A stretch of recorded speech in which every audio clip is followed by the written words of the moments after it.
Hello, hello. I am Gary Snow, and welcome to the live stream where we are talking about FÄNGELSEHÅLA. I just wanted to just first of all start out saying that I am super excited to join you today. I know the booklet has been a long time coming, and I really, first of all, just want to say thank you to all the folks that supported it in Kickstarter. And I know that it's been going out to people, particularly in North America. You probably should have received it by now, or very soon will receive it. If you are in Europe, the UK, Netherlands, we had a lot of people from the Netherlands that supported me, so thank you. And as well as Sweden, obviously. And I think those will be making their way to you soon. I think the Christmas and holiday rush with mail has kind of impacted that. In Canada, despite a postal strike, we did figure out a way to deliver to most of you, with the exception if you were living in a rural area. That was a little bit more difficult, but the Canada post strike is over and you shall be receiving your copy soon. And globally, it depends on your location, but they should be on the way. And what to look for in the mail is, if you ordered a single copy, it should look something like that. You'll see our little sticker there that says tag us on social. So if you're playing a game and you have the whole family gathered around during the holidays, feel free to tag us on socials and at Daiku Games. It's on all our handles, whether it's Blue Sky, Twitter, Instagram, TikTok, you name it, it's at Daiku Games. So a little bit of housekeeping that we're just talking about there. I did want to actually go through the book, and I'm happy to just kind of go through maybe a little bit of the creative process that I went through.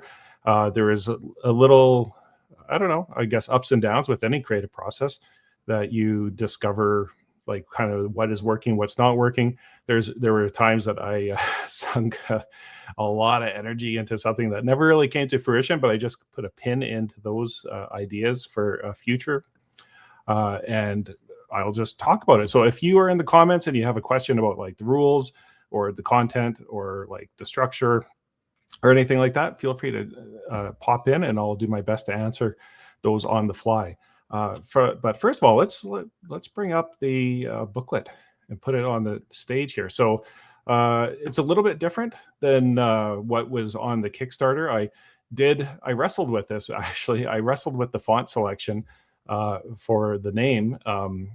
It was originally just kind of Verdana, and which is the IKEA font, and I kind of kept it at that for like a long time.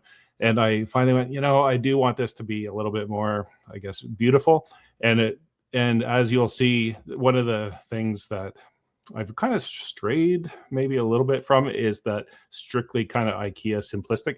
I wanted it to be beautiful as well, so it kind of evolved into that. But you can see the cover is very similar, except for the font selection. The other thing that we did, or I did, I guess, is I really wanted to kind of create more of a mood. And so one of the things that I really drew inspiration from, and I felt it was in line with the theme of like the IKEA pamphlet, was just the whole notion of like mid-century modern children illustrations. I was born in 1972, so hopefully that doesn't age everybody. And but I was born in 1972. So when I grew up, I got a lot of kind of hand-me-down books from my sisters who were older than me, and my two sisters. And I just loved that kind of mid-century 1950s, 60s kind of illustration and children book illustration. So that kind of unlocked for me during this whole process of like, I've always like kind of doodled and illustrated in this style, but it just, to me, kind of made sense as I was going through it. And I started to lean into that more and more. And I felt it kind of fit the vibe of what I kind of had hoped and promised. But with that said, like, I think it could have been very easy for me to just kind of stick with the IKEA stick figures, but I didn't want to do that. I wanted to make sure that the book that you received was as high quality and, as I guess I said before, beautiful as I could. So I did go through and I started to like embrace that.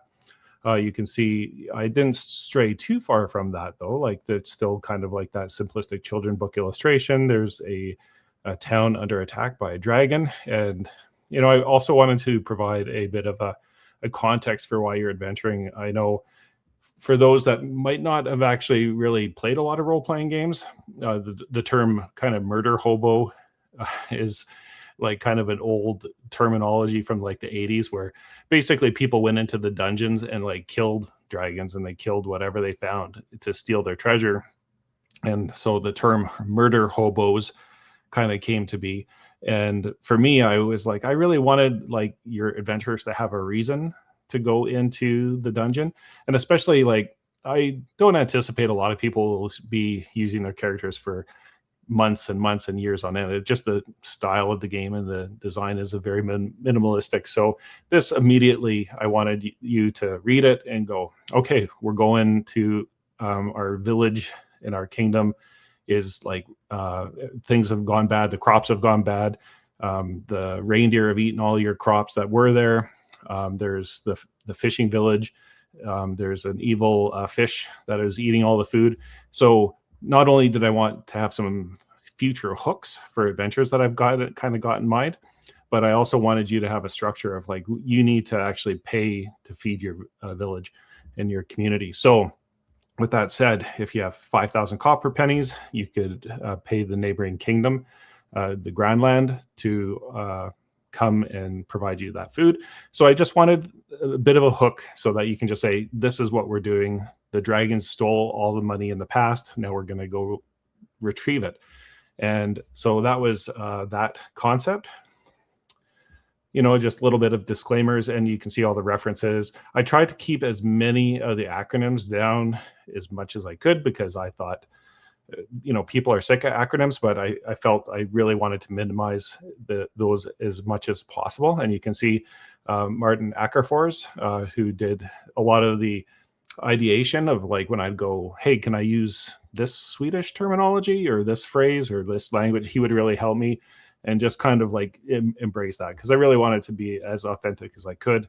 It started from like just a kind of like, minimalist IKEA thing to I really wanted to make sure that the culture of Sweden was showcased as best I could.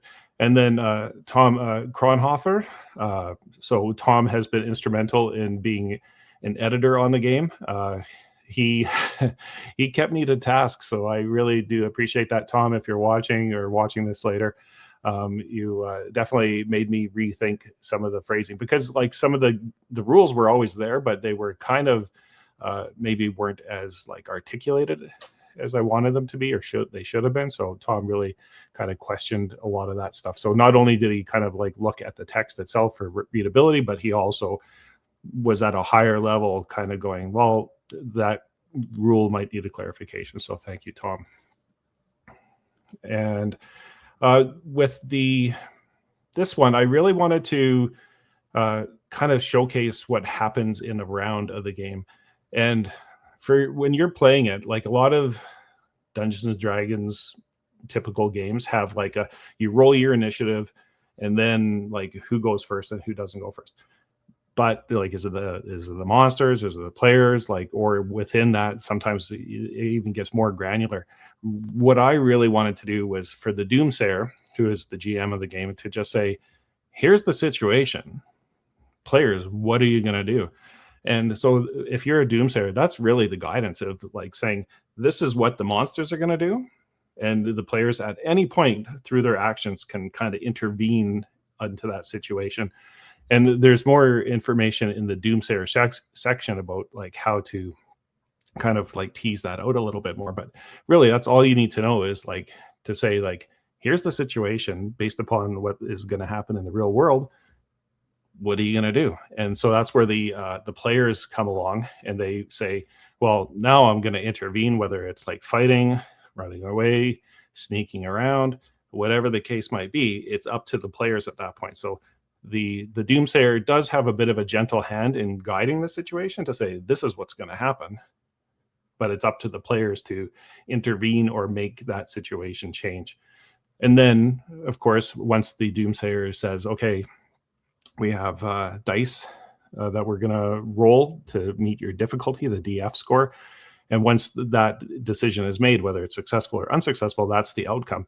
And the overarching, I guess, advice for a doomsayer is to go like, well, what's the realistic outcomes of that situation? And sometimes there will be a jinx, and that adds for the complication in the situation. So anyways, it's that's the basic premise of it. I did not want to get into rounds and who goes first and who doesn't go first, because all the roles are player facing. The players are the only ones that ever make rolls, with a few like tiny minor exceptions. So for me, the idea behind this is that doomsayer says what's going to happen, players intervene, and then you have your outcome.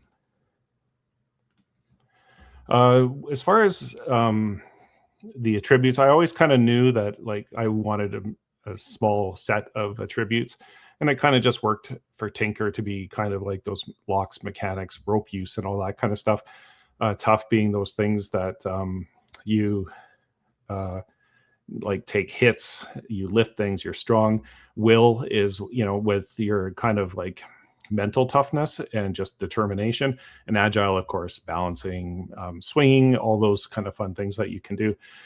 So when I also wanted to, another problem if in the game design world of like role-playing games like Dungeons and Dragons is magic, and like in D&D they have what they call Vancian magic, where you learn it from your spell book, and then after you read the spell and it goes out there to the world, it then becomes forgotten, and you have to remember it for the next day and reread it.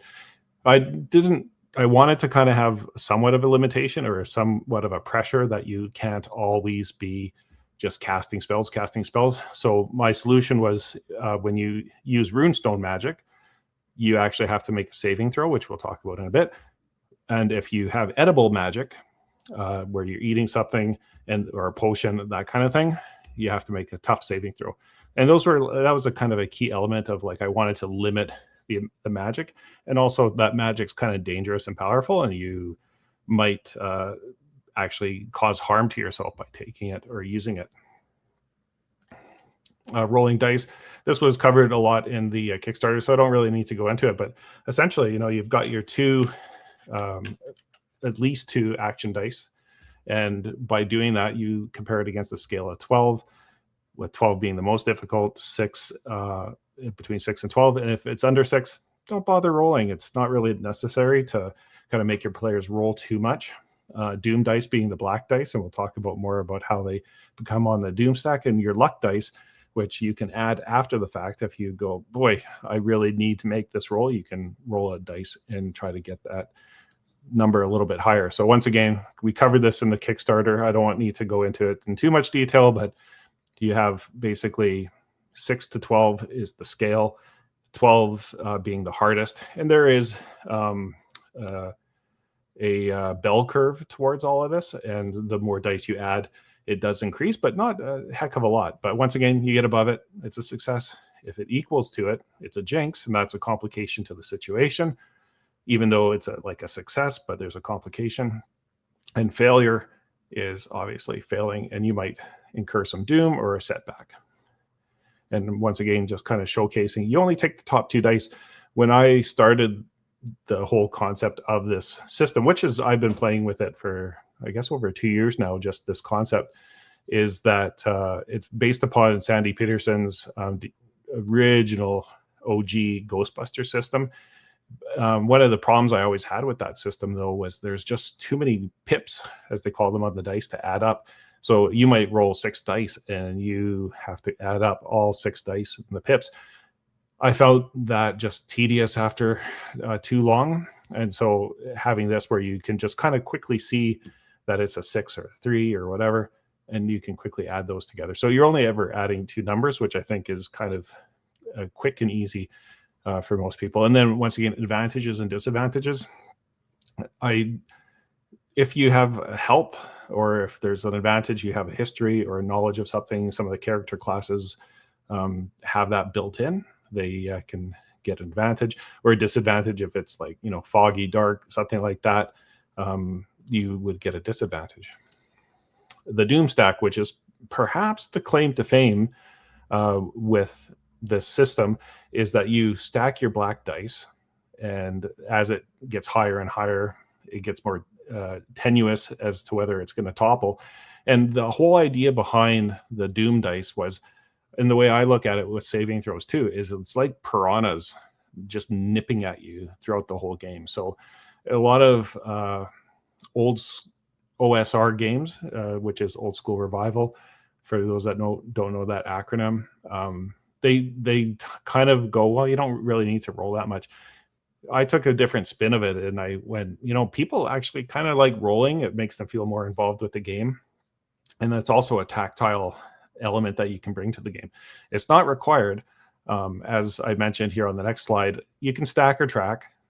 Like if you want to have fun and kind of stack at the table, but if you don't want to, if you're just like, you know what, I just want to track it, you can track it on a piece of paper, no problem.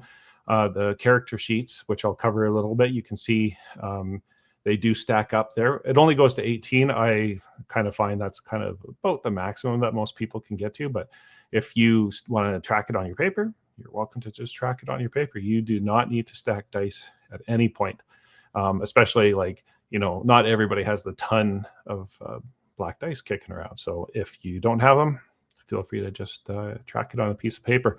So going back to the Doom stack, if you do end up toppling, then you get a scar and a permanent Doom dice from there on in.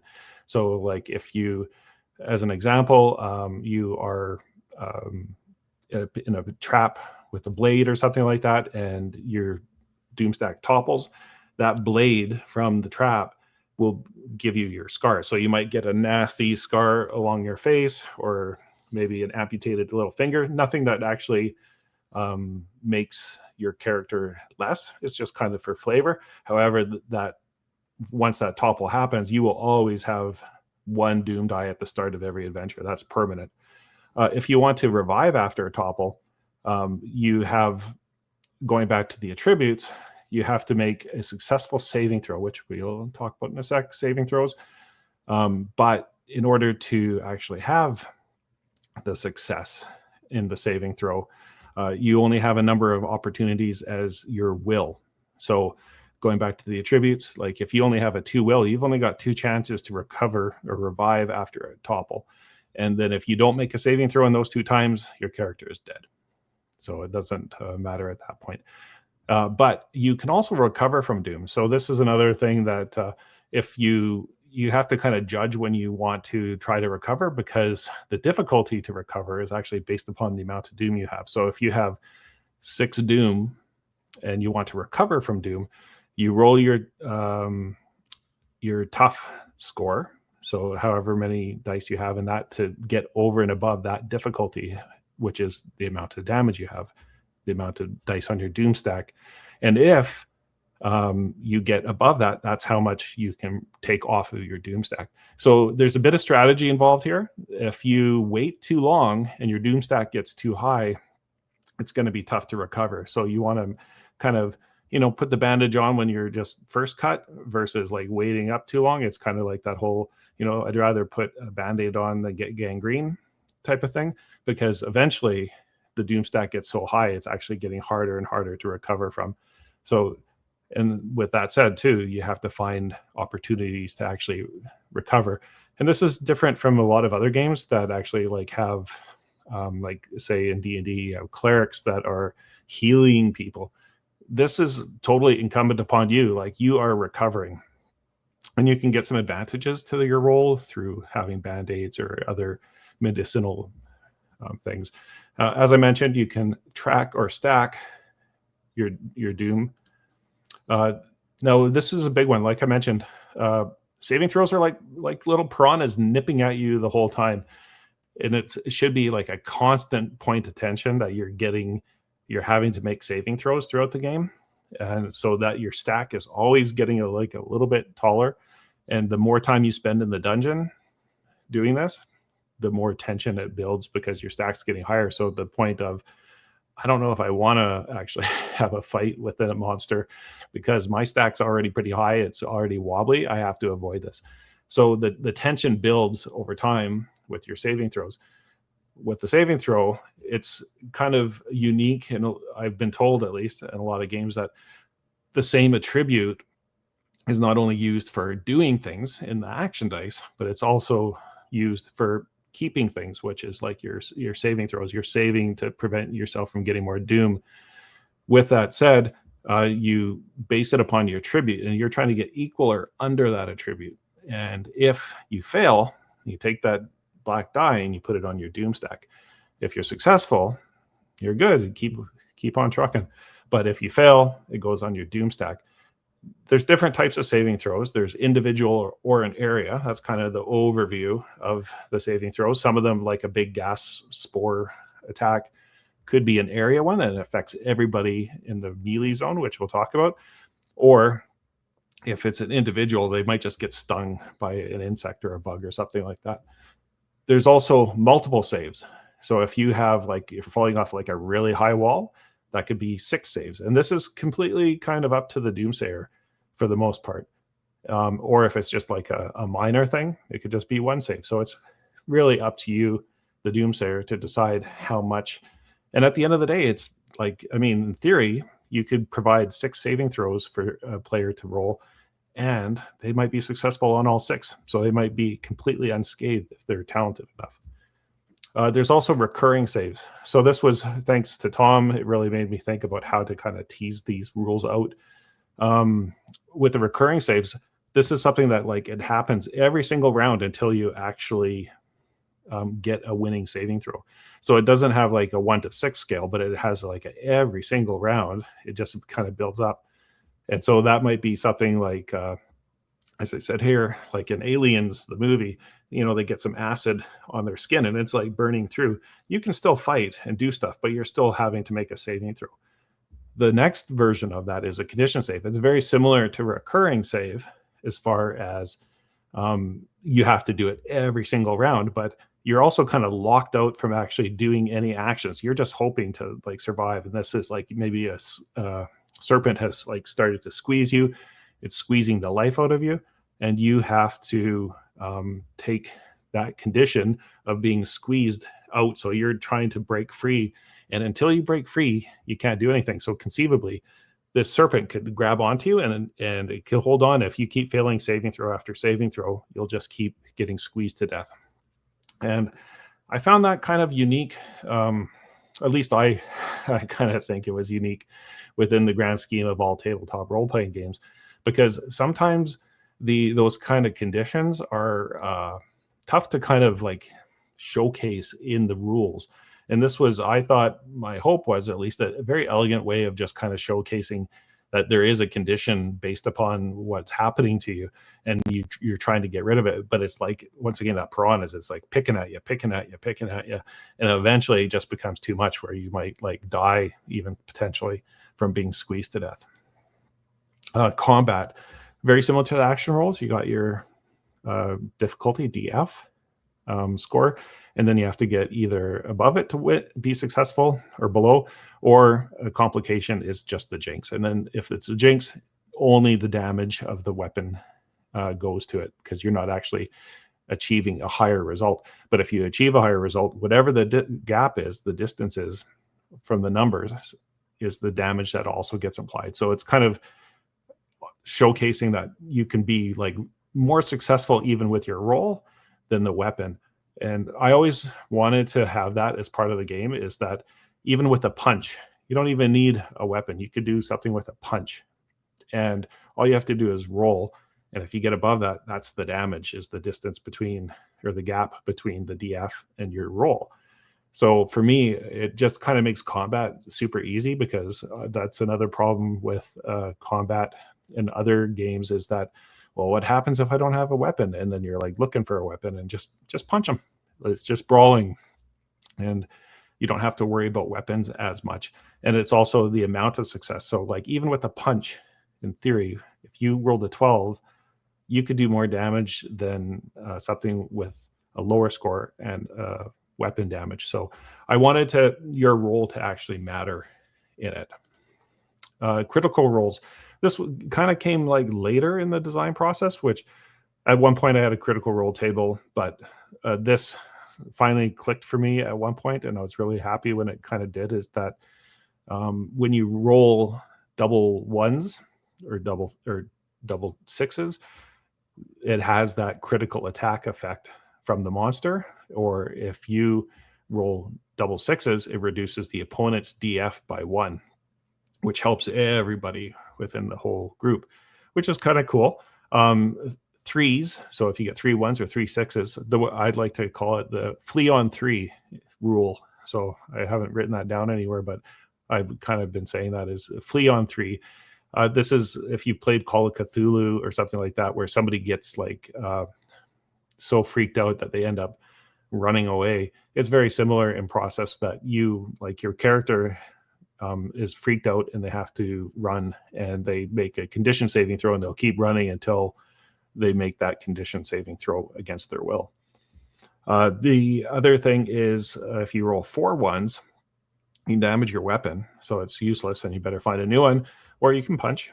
Or if you get 4 6s, that's the death blow to the opponent. So I always thought that was super cool, that like in theory, you could be down to everybody's teetering at the edge and you just roll 4 6s, and that's the death blow to the opponent. So kind of like a Hail Mary saving like roll to win the battle. And competing characters, if you do end up fighting each other, it's just head-to-head rolls, where if you're both fighting with your swords, one character rolls tough, the other character rolls tough. Whoever gets the higher score does the damage. Also, a little bit nuanced. I, once again, had to think about like what happens if there's multiple characters in combat, and how much can the monsters take on as far as like fighting. So with multiple characters in combat, each monster has a monster action or an MA.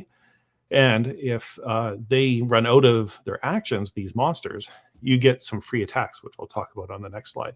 So for the free attacks, you basically can just try to hit, and there's no repercussions to you. However, if you miss your free attack, anybody else in the vicinity that you're fighting in, if you can imagine, like your sword swings, but you miss the monster, there's a potential that you're going to hit one of your other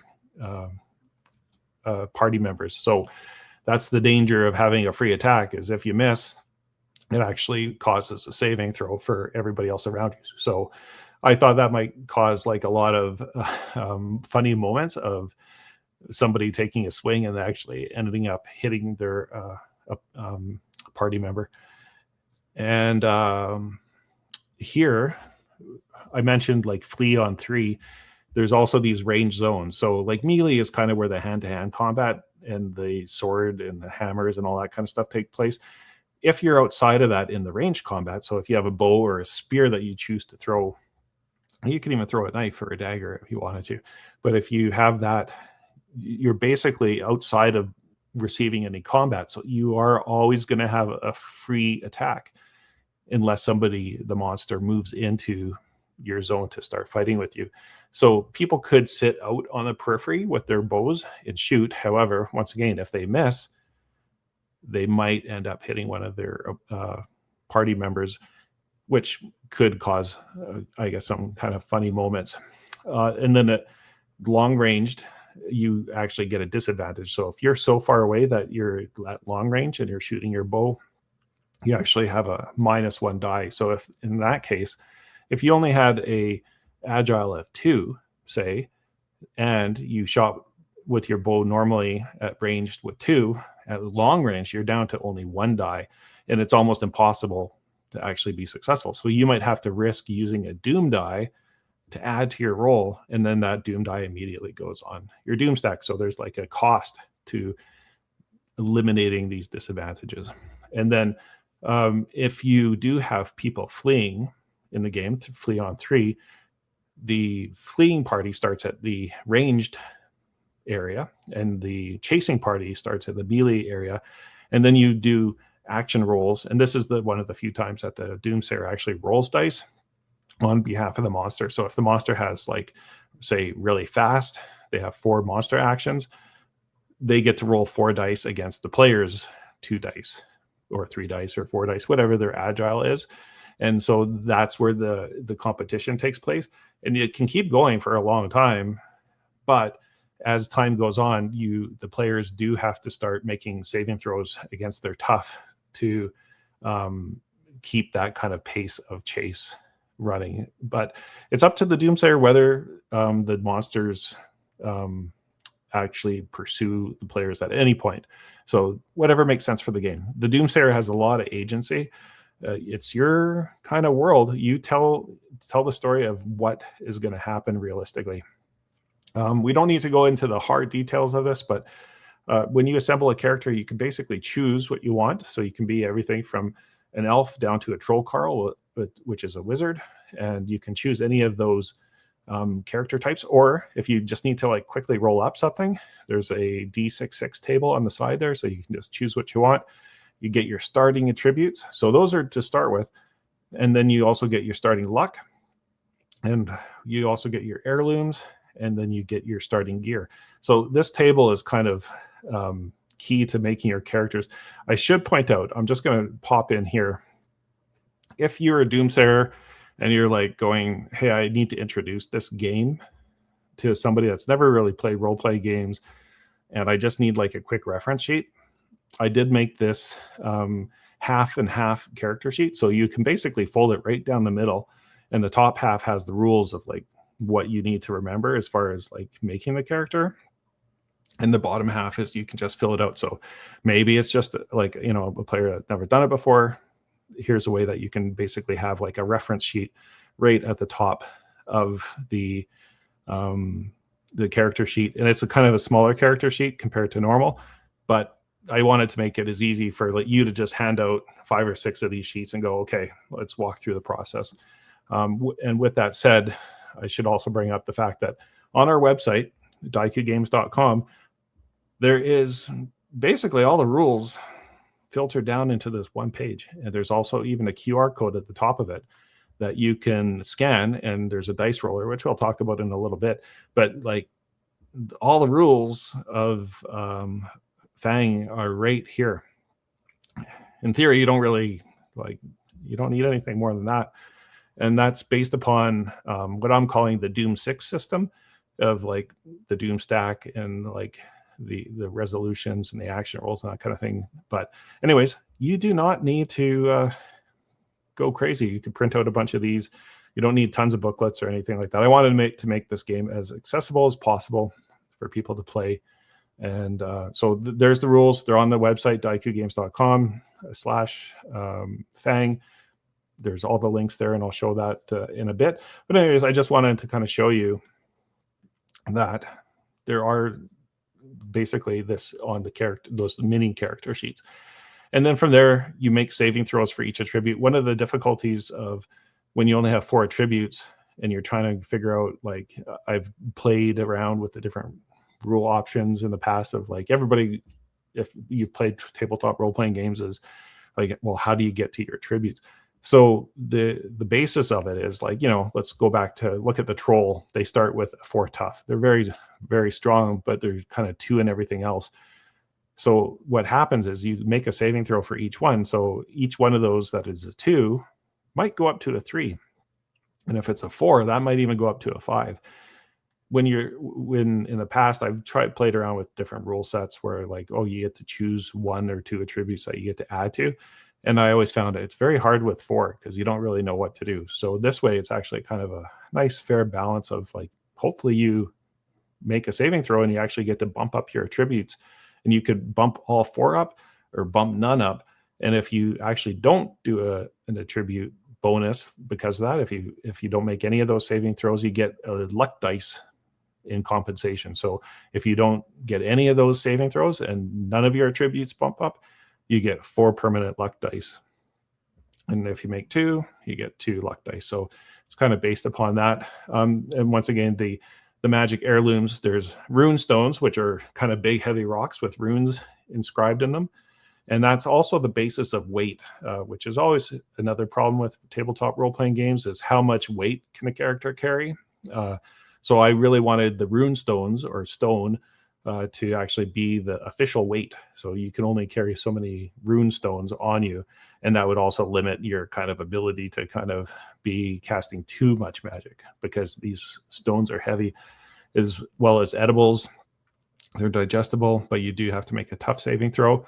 And then there's magic items that don't have any particularly side effect other than treat them with great respect, because if you don't, they could turn on you.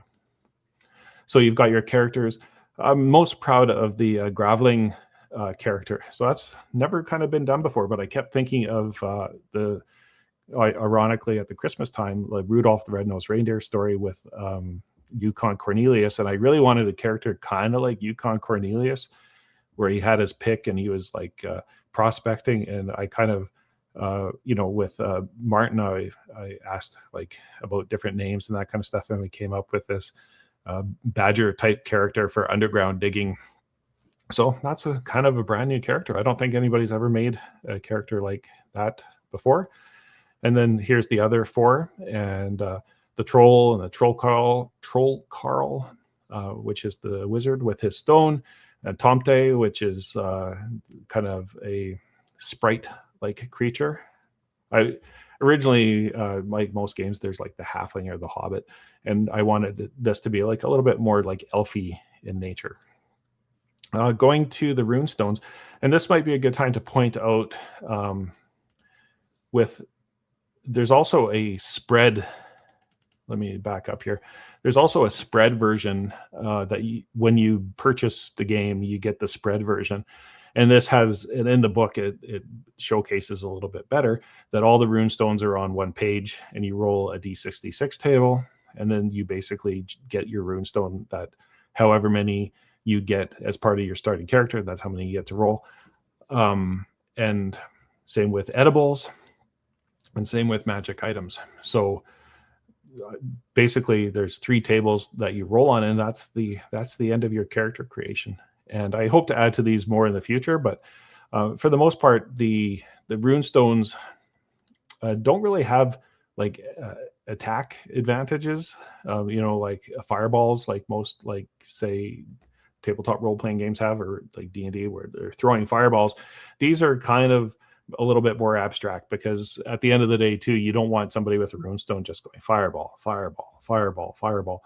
And even with the save of the will, that probably would have been too much. So these are kind of more wizardry, I would say, that these are kind of like more of a thinking person's kind of magic, that they, levitate, or they see things in the future, or they open locks and that kind of stuff, versus like attack things. So runestones are kind of more like that. Whereas edibles, because healing is very tough to do and recover in the game, there's a lot of healing kind of edibles, but they always have kind of funny side effects that you might have. And if I go back to the booklet here and talk about some of the, like boar bacon, character grows a pig snout and can track and identify it by scent for 1 hour. So things like that, it kind of just makes the game a little bit more spicy. Same with and I always, in the doomsayer section, I kind of say this: if for some reason you end up like, because you have to make a save, and you say have boar bacon and you grow a pig snout, and if your doomstack tumbles over during that because of you had to make a saving throw, that might be permanent or something like that. So those are the types of scars that, as the doomsayer, you can have fun with. It's not going to really affect them from a character point of view rolling dice, but you should be able to have like a lot of fun coming up with scars for people that have doomstack topples. Starting gear, pretty standard stuff. I know I debated on the character sheet. Everybody kind of gets the section A of backpack, tinderbox, rope, and that kind of thing, but I didn't put that like already on the character sheet, because like, what if you fall down a crevasse and you lose all that stuff and all that kind of thing. But anyways, everybody does get A, and then depending on the character type, they have B, C, D, or E. And then they can only carry 10 stones plus whatever their tough score is. So that really strong troll can carry 14 stones.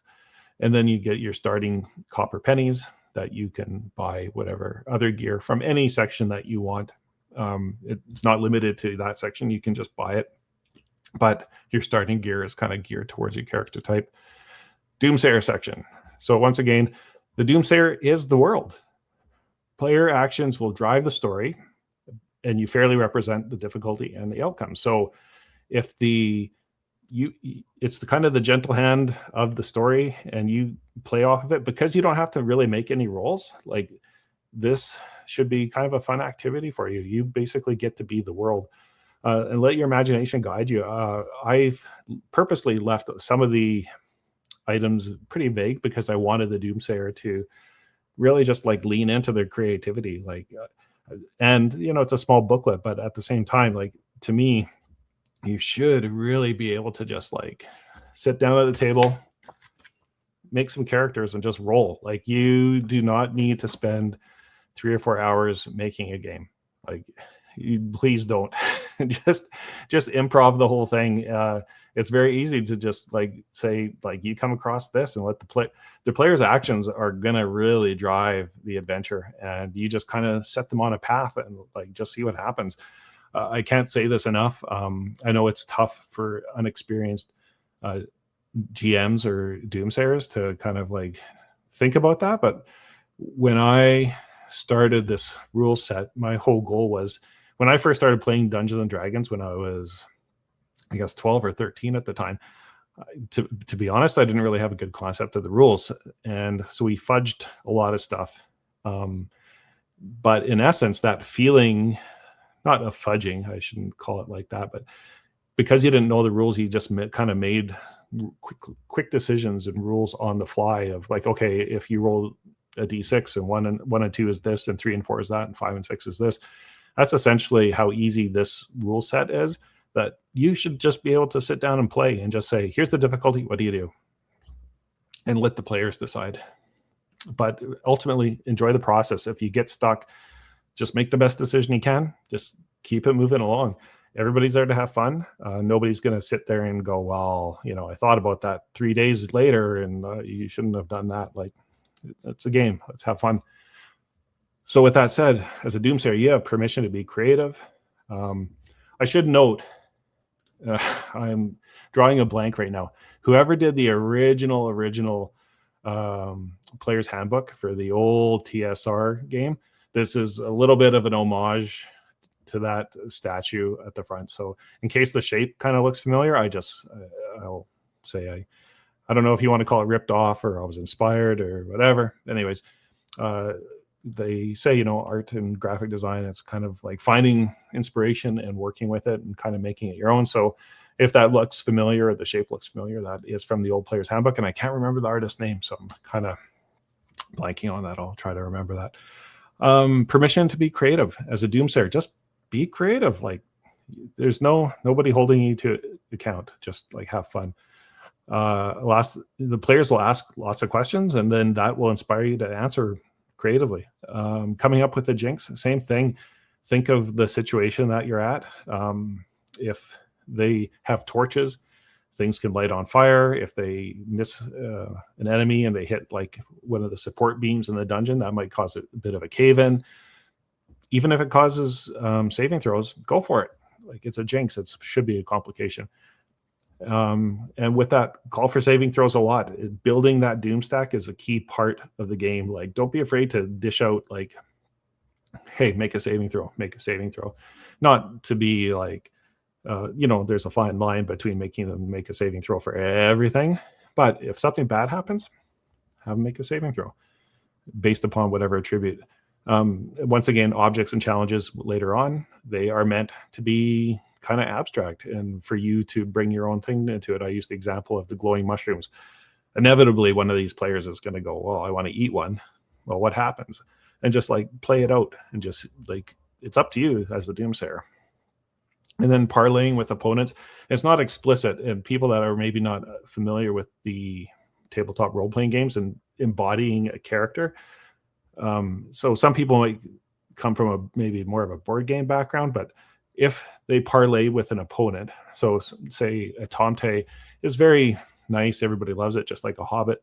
If they are going up against like a really foul beast, but they make a successful action roll to parlay, then there might be some interplay between the doomsayer acting on behalf of the monster and the tomte, and you kind of have a real world conversation in character. And so that's meant to do that. So if they're successful, it doesn't necessarily mean that they can say whatever they want or do whatever they want. It just means that the opponent is open to hearing what they have to say and not necessarily just going to attack them out of hand.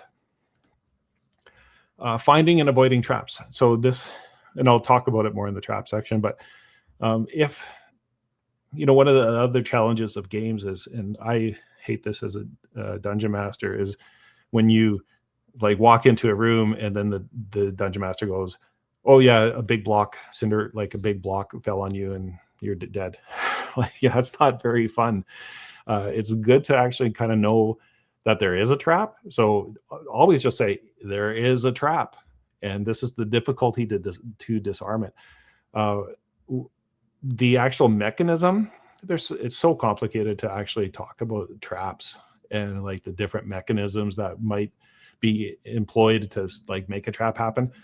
To me, it's like a hole you just don't want to go down. All you have to say is there's a blade trap or a spike trap or whatever the case might be, a noxious gas balloon, and just say, here's the difficulty. Are you going to try to sneak around it, or are you going to try to disarm it? So that will cause them to, or they might just go back the other way. Who knows? But let them know the difficulty, let them know the repercussions, and then let them decide what they want to do. I already talked about scars from topple doom stacks. If there is an accidental topple, somebody is like getting their drink and they accidentally knock it over. What happens is you roll on this table here, 1 to 6, so a D6, let them roll.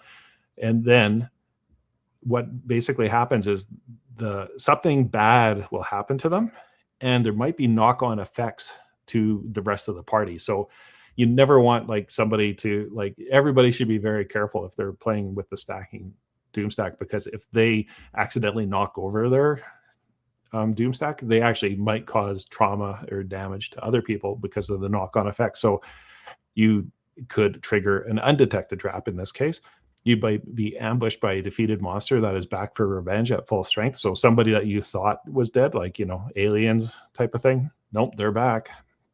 A natural disaster such as a cave-in, which would cause a conditional save-in, or else they're trapped. The party's split up, so maybe the cave-in happens between them, and there's like 3 on this side and 3 on that side, and now they have to figure out what to do. They also, a dweller that they might have with them could betray them. So some of these, if there's no dweller or there's no defeated monster, you'll have to re-roll. Or if number 6, the nearest runestone to the player becomes unstable because magic is dangerous, it could explode, leaving a ironic magical scar. So like I said, if maybe they had a runestone that allowed them to levitate, maybe they levitate, the scar is that they levitate at the most inopportune time, or maybe while they're sleeping, or like, you name it, the doomsayer could kind of come up with a funny scar based upon that runestone blowing up and causing damage.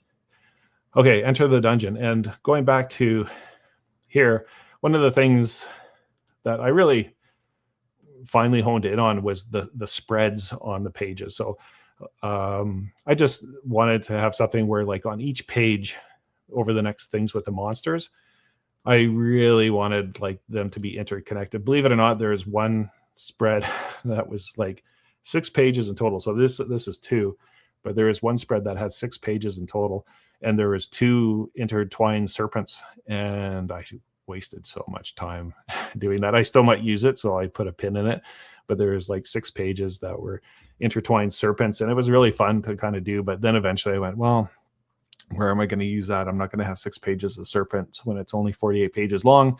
So then I kind of put a pin in that. But essentially, I really wanted all these spreads to kind of have like a fun feel, that they're, as you're looking at it with the book in particular, that it's kind of fun to see how they interact with each other. And so that meant crossing over the line of the spread and kind of combining it.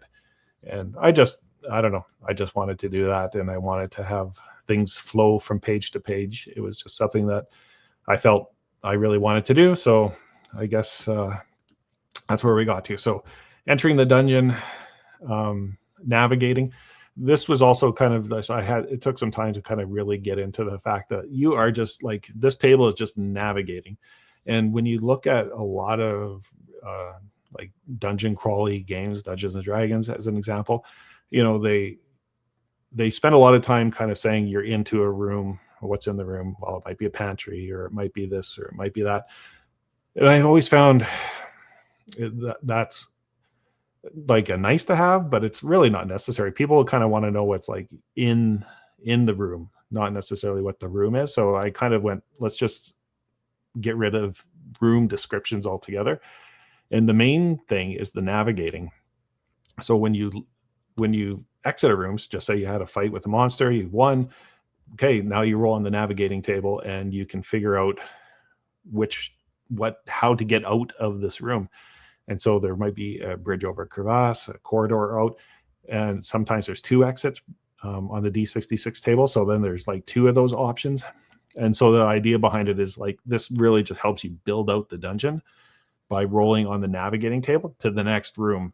And, you know, based upon what the content is in that room, you can have a better description. And so once again, what do you encounter? So on the D66 table, 1/3 of the things that you encounter are likely going to be things that are hostile to you. I felt that was a kind of a balance of, like, as you go to a room, not 2/3 of the time, it might be something completely, you're not going to take any damage. It's just interesting. But 1/3 of the time, you're going to probably find something that's hostile towards you, whether it's beasts, serpents, bugs. If it is a beast, serpent, bug, or enchanted, then that goes into that next purple table over, where you actually can roll whatever that hostile thing is to you. So if you roll, and I don't have my dice with me. One sec. So if you have I'm holding up a orange and a white one, and if I had a black one, in theory, you could just roll 3 dice together, and then you would have at least the first 3, the DF, DM, and the number appearing. You could just roll that like very quickly with 3 dice. The monster attacks is just that kind of outlier. But in theory, you could just do that. And if you have like a party size that's like 3, you could add +1. If you have 4, +2, 5, +3, just to give it a little bit more balance, or else they're just going to be cruising through the dungeon. Then going back to the green section, there's dwellers, objects that you can discover, and challenges and traps. So those are the kind of the things, like I said, potential damage and trauma, but it's more like interesting things. I've used this term before, like in zoos, they use the term enrichment. And what happens is, like, the elephants get bored, and you kind of feel bad, they're in captivity. And so the zookeepers throw like a beach volleyball out there, and the elephants have fun. The idea behind any game is just put stuff that's interesting for them to poke, prod, and have fun with. So you've got your beasts. Each one of these monsters has a type of body type, just to give you a description. They have a unique feature, and they also have a critical attack, which causes like saving throws. Once again, if they roll two 1s, it causes the critical attack from any of these monsters. And it's just fun, so that they never really know what to expect between the random table before, with the differing difficulties and the differing dooms and the differing numbers and monster attacks. The players should really not have any sense of like that they know this monster, because they should all, between all these variations, have something different. I'll talk about it later, about the Doomsayer guide and more monsters, but I thought for this game, having only really 6 pages to be able to devote to monsters, I wanted it to be as random as possible. So if you got your serpent, same process. You can roll 3 dice, white, orange. I don't have the black one handy with me, but roll 3 dice and you're done. You can just pick all 3 sections. You got your bugs and enchanted, which it's a little bit different because the manifestation was a little bit more cued towards like they needed to have packaged kind of effects or abilities. And dwellers, which, you know, they also don't have a critical attack, but because they are basically, you know, elves, dwarves, same thing, they live there. but they do have a DM and a DF, and then, you know, what is it about them that makes them interesting, and then what secret do they have that the players eventually will find out, either through talking to them or just the event rolls out.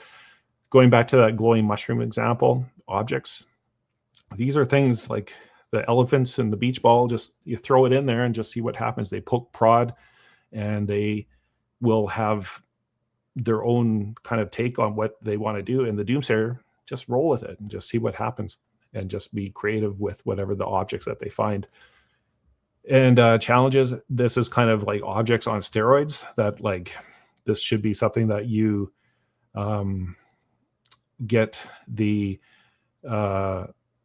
like get them in danger, and like makes them like kind of do something a little bit more. And so this is like where they're really going to have to play into their actions and like overcome things.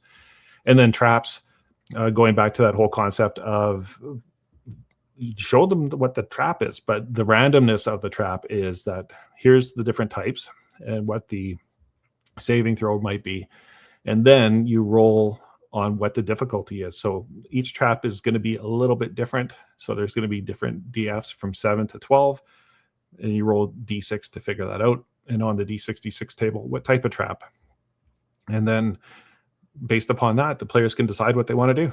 And if they want to go around it, they want to sneak around it, go a different direction, or just so that they know. And if, you know, if they, heaven forbid, have to flee that way, they're in trouble.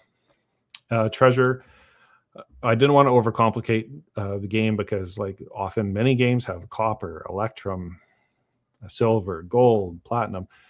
I just wanted there to be copper pennies, CPs, and then gems are worth 100 CPs.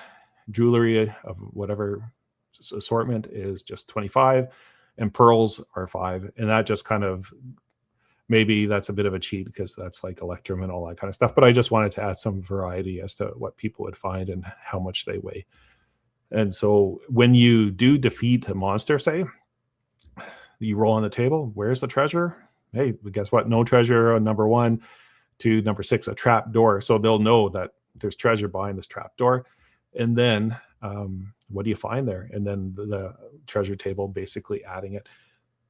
Getting to the back flap, inside flap. Going back to when I was 12 or 13 and I started role-playing games, like this is the way I made dungeons. I don't know why. It's kind of like Pitfall, but I liked it. And I really thought it adds to kind of the gaminess of it. And so I came up with this cross-section mapping system of like with the ropes and the DFs. And so you can just kind of add whatever you want into there. And based upon like the navigating, you basically can design a dungeon. And then when you see opportunities to kind of connect with different rooms and that kind of thing, go for it. And maybe there's a secret door that you didn't know about and that kind of stuff. But the mapping system, I thought it's really very quick and easy to pick up, and people can kind of see it. And then with that said, there's also, I made a dungeon sheet, which basically gives you an entrance, and it has all the navigating at the top of it. And it also has all of the rolling tables. So you could take this sheet and basically create a dungeon like on the fly, or different varieties of dungeons, and just have fun with making dungeons all day. And the sheet is there. And then in the bottom section, you can put the monster names, their difficulty, and then they have the doom tracker. So you can cross out, like if they only have, there's 18 slots. So if they only have 9, you can cross out 9, and then you can track it there. So like basically on this one sheet, you can make a dungeon, you can track all the stuff inside of it. And there you go. A one page dungeon, and go from there. And then that's it for the booklet. I did want to maybe just bring up the character sheet here. Once again, you can track the doom on the right hand side if you don't want to stack it on the table. So if you think that's too gimmicky and you hate having fun, which is funny, I've had a lot of people say that, oh, I don't like that dice stacking mechanic. And I'm like, well, you don't have to use it, but it could be fun, you know, if you actually tried it. I know some people have said there's not quite enough room for everything. So maybe there's going to be a future iteration of it, but I just wanted to keep this as minimalistic as possible. So, whew, that's the booklet. It was a process. One of the things I mentioned is the inspiration for some of the content. I grew up in the 60s, 70s, and I really loved like kind of that mid-century modern illustration style. And it took me like maybe a little bit to kind of get into it. And I also had to stretch my artistic abilities to kind of go, this is what I felt I wanted it to be. And I mean, I've always been a little bit good at this style. I didn't even realize it. So it was a bit of an awakening for me, even, that I went, I like this style and this is exactly what I want. So I did create this Pinterest board. If you are ever interested in doing a third-party adventure, it's on our Reddit, which I'll also kind of share in a second. But you can see there's like a lot of 1960s and 70s illustration examples. And I don't do justice to any of these, but that's kind of the look and like the fun look of playing with that, of like shapes and sizes. It just, in the grand scheme of role-playing games, I kind of get sick of the art of a lot of role-playing games. Like it's not new, it's not unique, and also too, for me, this was very accessible as far as like, I think a lot of people could do this. Like it's not necessary for you to hire an artist. My hope is that people can make adventures and make games for Fang, and I wanted it to be as easy as possible. And if I can do it, you can do it. And I'm going to try to provide as many resources as I can for that. And with the talk of resources, there also is a Reddit or subreddit if you want to go and join it. I see we got 17 members here now, and share pictures, share your ideas, share your dungeons. And we'll talk about King Cringle in a second. But, you know, this is a place for you to just share and kind of get ideas. And I will also say that there is a Discord server, which the links should be below. And it's a sleepy Discord because I just have been so busy getting all this stuff done that I encourage you to check it out if you're interested in designing games for Fang. And there's going to be opportunity for you to jump in there and share what you're doing, get ideas from other people. I'll be able to provide stuff there. And so between Reddit and the Discord server, which I'll put the links below, you can jump in. And so I'll just put the Reddit there if you want. And then the other thing I should say is, people always tell me, well, ask, I should say, how do you pronounce it? So I will play. This is Martin, who was helping with the Swedish content, how he says it. Fängelsehåla. And I don't think that's, let me turn that up. Fängelsehåla. Fängelsehåla. Fängelsehåla. And just some test pronunciations here. FÄNGELSEHÅLA. FÄNGELSEHÅLA. FÄNGELSEHÅLA. FÄNGELSEHÅLA. So, in case somebody asks, what should I say now? I just also maybe would like to go to the official Fang website, and just to let you know, you can buy a digital copy. There's the quick rules that are there, the character sheet, the starter sheet, the Doom tracker, and the dungeon sheet. And there's also the dice roller. So if you do not have dice, you can use this on your mobile phone even, and you can add however many action dice you're going to roll. And it'll just roll that for you. And just say that you did not get the score that you wanted to, you can add a luck die. And if you still didn't get the score you wanted to, you could add another luck die, and another, and another, and eventually you'll run out of luck dice. So, and if you don't have to reset it from here, you can just say roll again, and it'll roll the 3 luck, or the 3 action dice. And if you have 6 action dice, it'll roll 6. and you can add luck dice. And if you're just rolling your saving throw, you could just say you had a 3 save. So you do have the ability to roll. You don't need dice.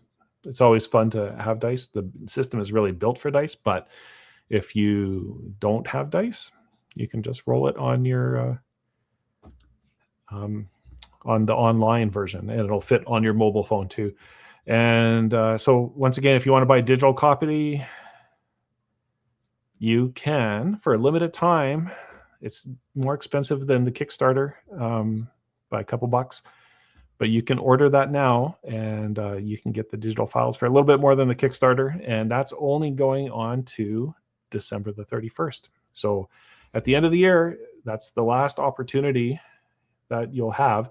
And so all you have to do is go to daikugames.com/store, and it'll get you there. So you can buy a digital copy. If for some reason you do not want the, I shouldn't say, I should actually update that, because when you click on that, it will actually give you a hard copy. I'll be sending that later, a hard copy, and it'll get you the digital copy. If for some reason you just want the digital copy, you can get it through DriveThruRPG. And as always, please, if you like it, leave a review. If you don't like it, don't leave a review, but hopefully you like it. So that's kind of it. The other kind of aspect I should talk about is King Cringle. So let me get rid of that banner here. So King Cringle is the holiday adventure. It was promised as a free adventure for you to all use. With all the shipping that I've been dealing with, it's a lot of work to ship. At this point, I think over 800, 900 shipments that I've sent out of between these and the boxes. So it's been a lot. I have to thank my family for helping out and packaging things. But you should know that I put some blood, sweat, and tears into all of this. So everything that you're getting has been touched by me and sent, and me doing all the delivery. So no third party anything. This is all kind of just me and us chickens and my family. So anyways, once again, I should say thank you to everybody that supported it. So King Cringle, I wanted it to have that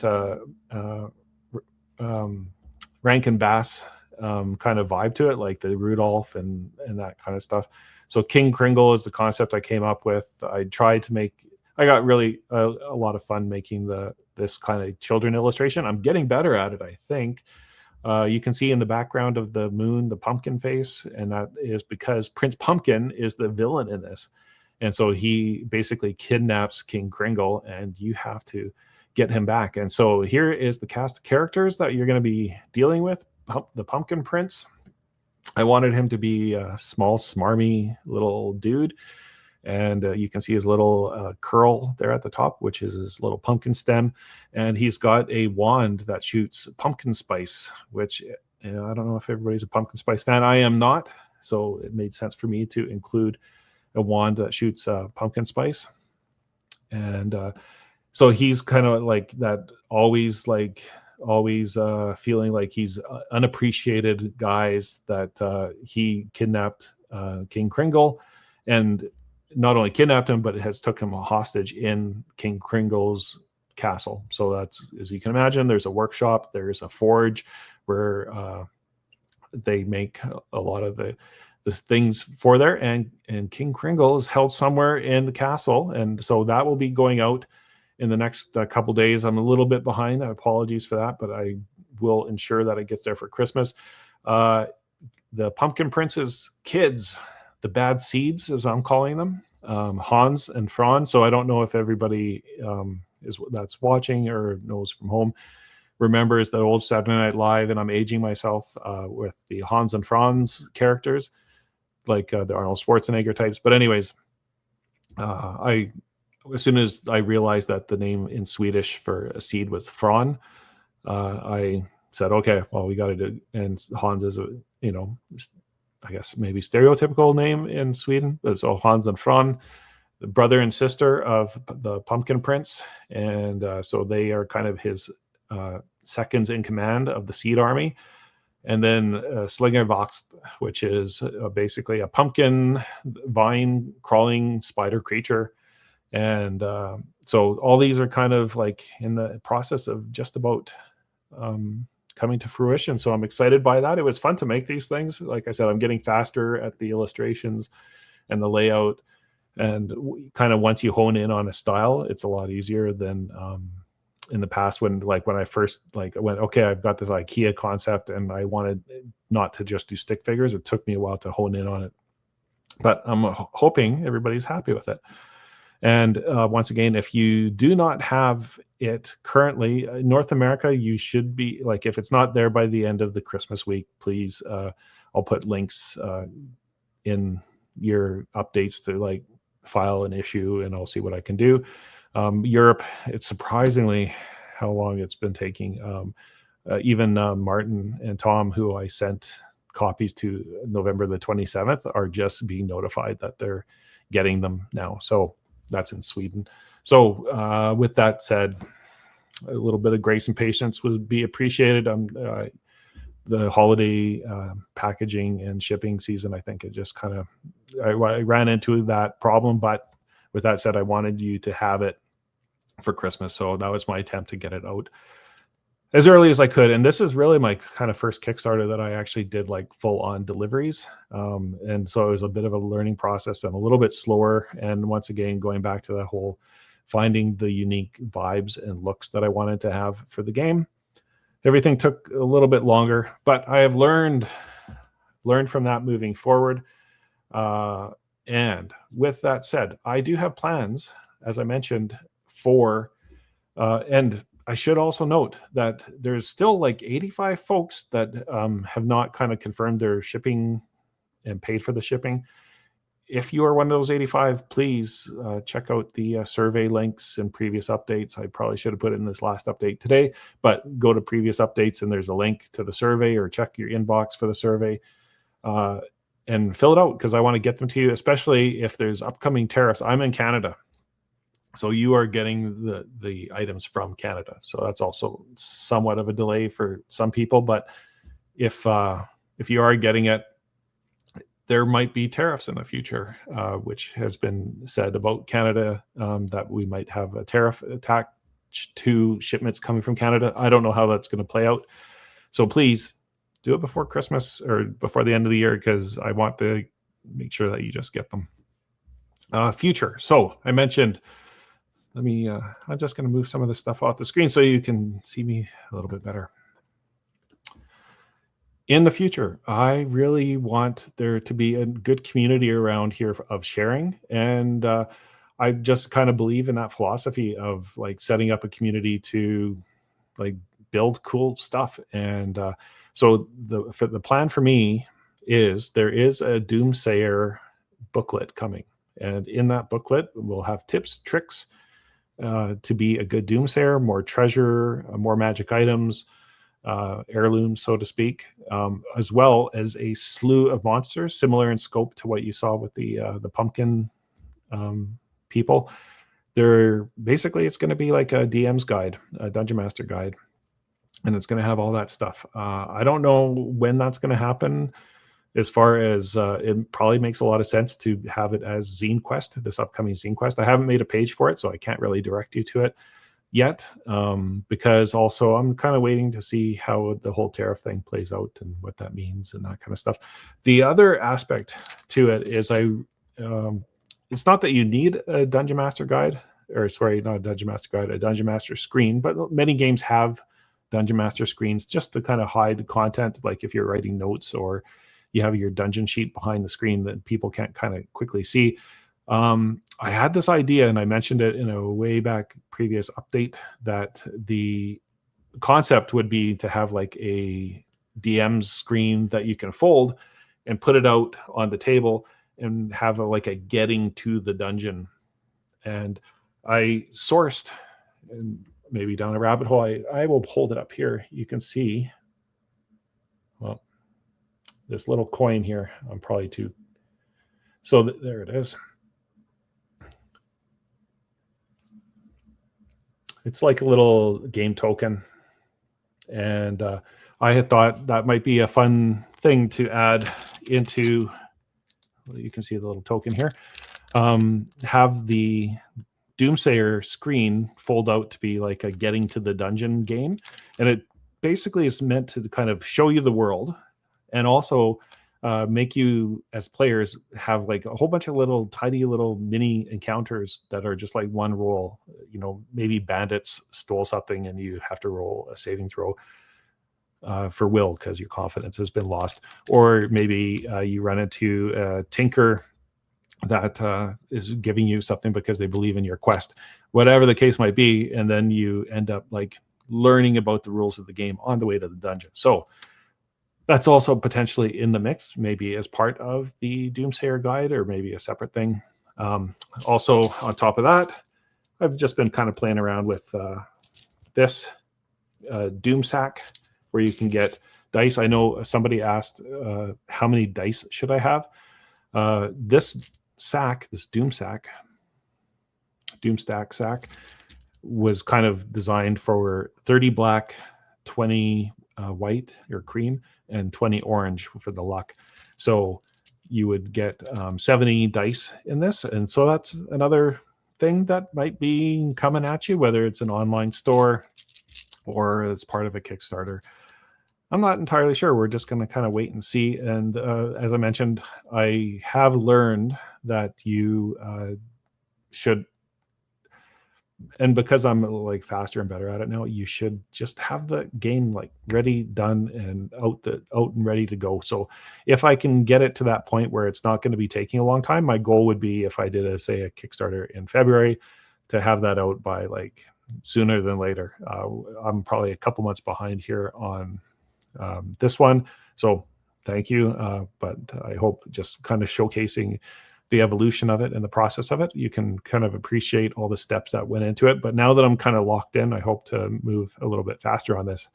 And finally, last but not least, like I didn't have enough going on, some of you might have seen these little cards for the bug busters in your packages. So I just kind of threw it in there as a FYI. And so, you know, there was a game called Bug Busters.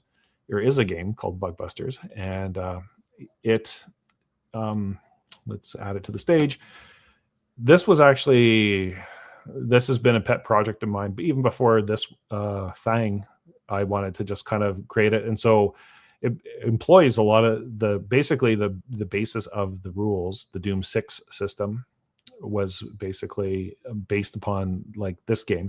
And then I kind of repurposed it for Fang. So as almost like a little bit of a tester and a little bit of a like easy dungeon creator. So Bug Busters, bugbusters.ltd is the domain. And you can go to our website and it's a little bit different vibe as Fang, but some of you from my age will recognize like little fun things, like, you know, in the back of a comic book when you'd be looking at all the prizes, and the rules very similar.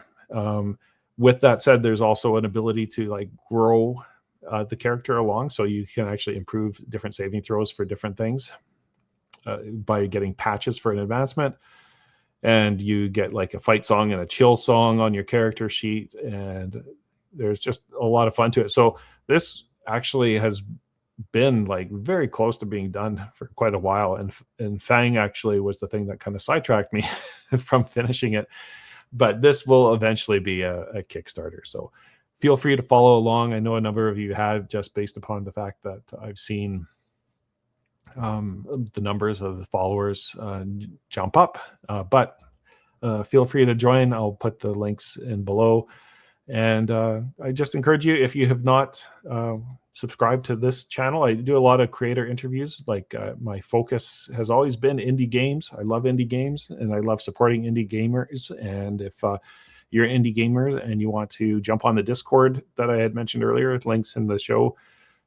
It's not exclusive to just Fang or Bug Busters or the Doom 6. Like, it's there for you to just bounce ideas off of other kind of creative types. So, what am I at here? How long has this been running? A long time, an hour and 30 minutes. I guess I want to close by saying thank you. Thank you to all the Kickstarter backers. And I really hope you enjoy the game, and I hope it's easy for you to play. That was always the intention. I hope you know how much love went into making it. And I hope that you have fun at the table with your friends and family, and that you have a safe, happy holiday, and that you Fängelsehåla. You just enjoy life. It's good. Having fun and playing games is good. So anyways, from the bottom of my heart, I just want to say thank you to everybody that has helped support this game, and I really hope that you enjoy it. So with that said, have a happy holidays, and look for email or an update with the links to King Cringle. So until then, thank you.